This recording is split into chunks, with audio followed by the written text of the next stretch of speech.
आगे हम चलते हैं तो हमारे पास कंपोनेंट्स आ जाते हैं। हमने देखा कि हमारे पास एक सिस्टम जो है वो मिलके बनता है कंपोनेंट्स के साथ, और कंपोनेंट्स आपस में इंटरेक्शन करते हैं एक ऑब्जेक्टिव को हासिल करने के लिए। ऑब्जेक्टिव को हमने पढ़ लिया, अब कंपोनेंट्स क्या हैं, कंपोनेंट्स के बारे में पढ़ते हैं। बड़ा इंपॉर्टेंट टॉपिक है। देखिए, कंपोनेंट्स जो है वो बिल्डिंग ब्लॉक्स हैं किसी भी सिस्टम के। हर कंपोनेंट जो है वो एक की रोल परफॉर्म करता है या एक स्पेसिफिक रोल परफॉर्म करता है तमाम की तमाम फंक्शनैलिटी में। तो सिंपल सी बात है, कंपोनेंट किसी भी सिस्टम का बिल्डिंग ब्लॉक है। एक बिल्डिंग ब्लॉक एक कंपोनेंट है, दो बिल्डिंग ब्लॉक दो कंपोनेंट्स हैं, और इसी तरह से एन बिल्डिंग ब्लॉक्स होंगे तो एन कंपोनेंट होंगे। फर्ज करो मैं जो है ना वो एक टेरेस बनाना चाहता हूँ, तो ये मेरे पास पहला कंपोनेंट आ गया, फिर ये मेरे पास दूसरा कंपोनेंट आ गया। लाइक मैं जल्दी जल्दी करता हूँ ज़रा, और अब मेरे पास जो है वो तीसरा कंपोनेंट आ गया, और अब मेरे पास जो है वो चौथा कंपोनेंट आ गया, और अब मेरे पास जो है वो पांचवा कंपोनेंट आ गया।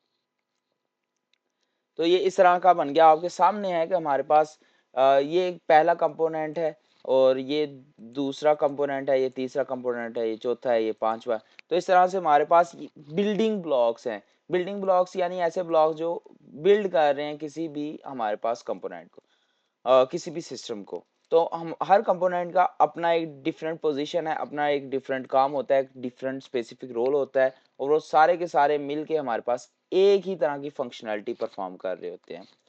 अब हमारे पास इसको समझने की क्या ज़रूरत है कि हम सबसे पहले प्रॉब्लम्स को आइडेंटिफाई करते हैं। अगर सिस्टम में पता हो कि कंपोनेंट कौन-कौन से हैं, कहाँ-कहाँ यूज़ हो रहे हैं, तो हम अगर फ़र्ज़ करें कि सिस्टम में कोई भी प्रॉब्लम आती है, तो हम आइडेंटिफ़ाई आराम से कर सकें कहाँ प्रॉब्लम। फ़र्ज़ करो टायर पंक्चर हो गया, हम पता है ना कि टायर एक कंपोनेंट है, तो हम हैंडल पे पंक्चर तो नहीं लगाते फिरेंगे, या हमें पता होगा कि अब अ, गाड़ी चल नहीं रही, इसकी ब्रेक्स का मसला है, रेस नहीं है या क्लच का मसला है, तो हम प्रॉब्लम को आइडेंटिफ़ाई कर लेते हैं। फिर अगर हम आइडेंटिफाई कर लें तो हम उसकी परफॉर्मेंस को इम्प्रूव कर सकते हैं, उसे ठीक कर सकते हैं, और अगर हम सारी चीज़ें ठीक करें तो हमारे पास जो ऑपरेशंस होंगे वो स्मूथली चलेंगे, और हम अपने गोल्स को अचीवमेंट कर रहे होंगे। अब कंपोनेंट्स की जो मिसाल है वो आपके सामने एक कंप्यूटर की है। कंप्यूटर में हमारे पास जो 5 चीज़ें इंपॉर्टेंट हैं, सबसे पहले हमारे पास input output system,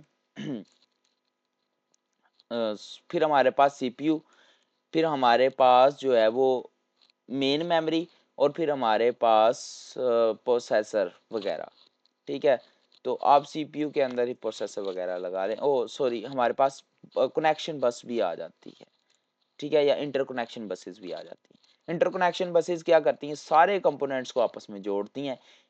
input system क्या करता है कि डाटा लेता है और आउटपुट सिस्टम शो करवाता है, और मेन मेमोरी इस डाटा को स्टोर करती है, और हमारे पास सीपीयू प्रोसेस करता है। तो अब देखिए, ये सारा मिलके एक कंप्यूटिंग सिस्टम बना रहे हैं, इसे कंप्यूटिंग सिस्टम कहते हैं। डिफरेंट कंपोनेंट्स है, इनपुट का काम इनपुट लेना है, आउटपुट का काम आउटपुट देना है, मेन मेमोरी का काम स्टोर करना है, और सीपीयू का काम उस पे जो है वो परफॉर्म करना, टास्क परफॉर्म करना, कोई ऑपरेशन परफॉर्म करना। तो अभी तक आप 3 चीज़ें पढ़ चुके हैं सिस्टम के बारे में। सिस्टम क्या है, सिस्टम का जो है वो ऑब्जेक्टिव्स क्या है, और सिस्टम का जो है ऑब्जेक्टिव्स के अलावा जो कंपोनेंट उसमें यूज़ होते हैं वो क्या है। अब आपने ये भी पढ़ा था, सिस्टम बाहर के माहौल पर या किसी भी माहौल पर या कंपोनेंट्स आपस में इंटरेक्शन करते हैं, और बाहर भी इंटरेक्शन करते हैं। तो जिस चीज़ से हमारा जो हमारा सिस्टम है वो इंटरेक्ट करता है, वो तमाम एक्सटर्नल फैक्टर जो हैं वो इन्वायरमेंट कहलाते हैं। तो जी हाँ, हम जो है वो इन्वायरमेंट जो है उधर जा रहे हैं, इन्वायरमेंट टॉपिक पर। सो तो इन्वायरमेंट का टॉपिक है जिसमें हमारे पास इन्वायरमेंट के बारे में बताया कि हमारे पास इन्वायरमेंट क्या है। इन्वायरमेंट में कहता है कि हमारे पास तमाम के तमाम एक्सटर्नल फैक्टर जो हैं जो इन्फ्लुएंस कर रहे हैं जो सिस्टम है उसकी परफॉर्मेंस को, कैसे वो परफॉर्म कर रहा है, उसकी फंक्शनैलिटी क्या है। लाइक फर्ज करें कि इंसान जो है वो किस तरह से सर्दियों में काम कर सकता है, किस तरह से गर्मियों में काम कर सकता है, और सर्दियों में किस स्पीड से काम करता है, गर्मियों में किस स्पीड से काम करता है। तो वो डिपेंड करता है जो एक्सटर्नल फैक्टर्स होते हैं, एक्सटर्नल जो माहौल होता है उस पे, एक्सटर्नल इन्वायरमेंट पे। लाइक फर्ज करो अगर या ऐसे भी है कि खामोशी में किस तरह से काम करता है, अगर बहुत सारा शोर हो तो किस तरह से काम करेगा। तो एक्सटर्नल फैक्टर्स ज़ाहिर सी बात है डिपेंड करते हैं कि वो किस तरह से परफॉर्म करता है। लाइक फिर से मैं बताता हूँ कि जो इन्वायरमेंट है वो आपके इर्द गिर्द मौजूद तमाम चीज़ें हैं, तमाम चीज़ें, तमाम एंटिटीज़ हैं जो आपको इन्फ्लुएंस कर रही हैं। फर्ज करो एक बंदा बैठा हुआ है ऑफिस में और उसने कोई ना कोई काम करना है फोकस लगा के। अभी बहुत सारा इर्द गिर्द शोर है, तब वो फोकस ठीक से लगा पाएगा। अगर फोकस ठीक से लगाएगा तभी तो उसकी परफॉर्मेंस अच्छी होगी, तभी तो अच्छे से फंक्शन परफॉर्म कर पाएगा। और अगर शोर ही है तो वो कैसे करेगा? शोर में तो फोकस नहीं होता, लेकिन अगर वहीं पर साइलेंस ही हर जगह साइलेंस है तो वो आराम से काम कर सकेगा। तो इस तरह से एक्सटर्नल फैक्टर जितने भी हैं वो सारे हमारे पास हमें इफेक्ट करते हैं, इन्फ्लुएंस करते हैं। अब हमारे पास कुछ टाइप्स हैं इन्वायरमेंट्स की, वो हमने देखनी है। तो सबसे पहली जो टाइप आ जाती है वो हमारे पास स्टैटिक इन्वायरमेंट है। जब तक हमारे पास सिस्टम की आउटपुट नहीं आती तब तक हमारे पास इन्वायरमेंट चेंज नहीं होता। दूसरी डायनामिक, जो इन्वायरमेंट है हमारे इर्द गिर्द का माहौल, वो इंडिपेंडेंट है किस पे? सिस्टम के आउटपुट पे। यानी इंसान काम करे ना करे, जो मर्जी हो जाए, आप मौसम का हिसाब ले लें कि उसने चेंज होना ही होना है। इसका मतलब सिस्टम पर जो इन्वायरमेंट है वो इंडिपेंडेंट है। फिर डिटर्मिनिस्टिक की ले लें कि हमें नहीं पता होता कि इन्वायरमेंट क्या होने वाला है। लाइक आप सबसे पहले जाते हो किसी जगह पर कोई स्पीच वगैरह देने, तो आपको नहीं पता कि उसका इन्वायरमेंट इर्द गिर्द का कैसे है।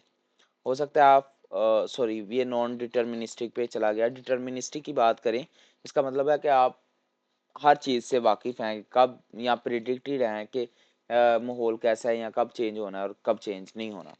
लाइक आप दोस्तों के साथ बैठते हो तो आपको पता है दोस्त किस तरह से बात करते हैं, आपको उनके बातों का पता है, उनके जो है ना वो बोलने के बारे में पता है। तो काफ़ी चीज़ों का आपको पता है, उस इन्वायरमेंट में कैसे बैठना है, कैसे सर्वाइव करना है, सारी चीज़ों का पता है। और नेक्स्ट जो है वो नॉन डिटर्मिनिस्टिक, उसके डेफिनेशन पहले हम बात कर चुके हैं। तो ये हमारे पास चार थी, जिसमें हमारे पास स्टैटिक इन्वायरमेंट आ जाता है, डायनेमिक इन्वायरमेंट आ जाता है, डिटर्मिनिस्टिक इन्वायरमेंट आ जाता है और नॉन डिटर्मिनिस्टिक इन्वायरमेंट आ जाता है। Okay, now we are moving communication. Communication क्या है? कम्युनिकेशन को अच्छी तरह से पढ़ेंगे और मज़ीद हम कैसे कम्युनिकेट करते हैं या कैसे इंटरेक्शन करते हैं इन्वायरमेंट के साथ, या सिस्टम कैसे इन्वायरमेंट के साथ इंटरेक्शन करता है, ये क्वेश्चन आ जाता है, how system interact with environment. तो सबसे पहले कम्युनिकेशन कर लेते हैं कि जो कंपोनेंट्स के दरमियान इंटरेक्शन होता है ताकि वो जो स्पेसिफिक गोल उन्हें दिया गया उसे अचीव कर सकें। ठीक है, तो सीपीयू देख लें कम्युनिकेट कर रहा होता है मेमोरी से ताकि उससे डाटा ले सके और डाटा फेच कर सके। इसी तरह बायोलॉजिकल सिस्टम है कि हमारे पास जो ब्रेन है वो सेंड करता है सिग्नल्स को मसल्स को सिग्नल सेंड करता है ताकि हमारे जो मसल हैं वो मूव कर सकें। अब किस तरह से सिस्टम जो है वो इंटरेक्ट करता है इन्वायरमेंट के साथ, तो तो हमारे पास जो सिस्टम है वो इंटरेक्ट करता है constantly with its environment through input and output. यानी इन्वायरमेंट को कोई ना कोई इनपुट देता है और उससे कोई ना कोई आउटपुट लेता है। इन्वायरमेंट की हम पहले से डेफिनेशन कर चुके हैं कि तमाम वो एंटिटीज, तमाम वो चीज़ें जिससे हम इन्फ्लुएंस होते हैं वो हमारे लिए इन्वायरमेंट ही है। ठीक है, अब इसमें हम कुछ मिसालें कर लेते हैं, आप इनमें से एक दो कर सकते हैं, काफ़ी होगी। अब हमारे पास सबसे पहली जो मिसाल आती है वो वेदर की है। तो वेदर में हमारे पास जो है वो इन्वायरमेंट सेंसर जो है वो डाटा कलेक्ट करते हैं।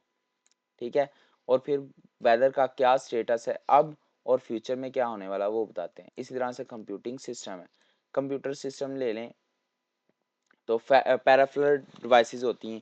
पेरिफेरल जो एक्सटर्नल डिवाइसेस होती हैं, लाइक माउस ले लें, हम कीबोर्ड एक्सटर्नल लगाते हैं, हम कीबोर्ड प्रिंटर वगैरह लगाते हैं। तो वो हर एक का स्पेसिफिक टास्क होता है। प्रिंटर का जो टास्क होता है वो आउटपुट देना है, ज़ाहिर सी बात है वो पेज देता है निकाल के।